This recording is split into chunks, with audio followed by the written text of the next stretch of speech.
fais pas le con, Bradley. Ne fais pas le con. Le PSG a mis un prix sur Bradley Barcola et ce prix il s'élève à 135 millions d'euros. Liverpool et Arsenal sont intéressés. Liverpool, ça fait un moment qu'on sait qu'ils veulent Bradley. Arsenal, c'est nouveau. Si tu peux pas battre le Hops, essaye de voler le Hops.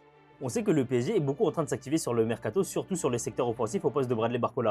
On a la piste Yann Diomandé qui en ce moment joue la Coupe du Monde avec la Côte d'Ivoire. C'est marqué juste en haut, je vous traduis pour ceux qui ne parleraient pas forcément norvégien. Yann Diomandé a un accord verbal avec le Paris Saint-Germain. Maintenant, il ne reste plus qu'à se mettre d'accord avec Leipzig pour savoir combien ils en veulent. Et à côté de ça, on a aussi le dossier Magnès Akliouche.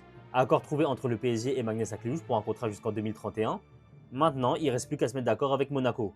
Et c'est marqué juste en dessous de ce tweet de Fabrizio Romano. Les deals Diomandé et les deals Akliouche sont deux dossiers complètement séparés. Ça veut pas dire que soit on fait l'un, soit on fait l'autre. On peut faire les deux. Par contre, ce qui est marqué, ou plutôt ce qui n'est pas marqué, c'est si ces deux dossiers-là sont liés avec le dossier Bradley Barcola. Est-ce que les arrivées de ces deux-là ne signeraient pas le départ de Bradley Barcola vers la première ligue?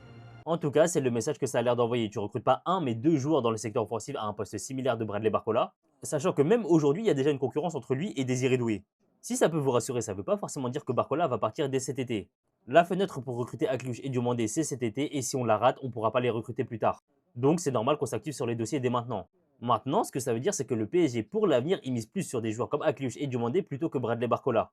Moi, à choisir, je préférerais faire soit Diomandé, soit Akliouche et garder Bradley Barcola.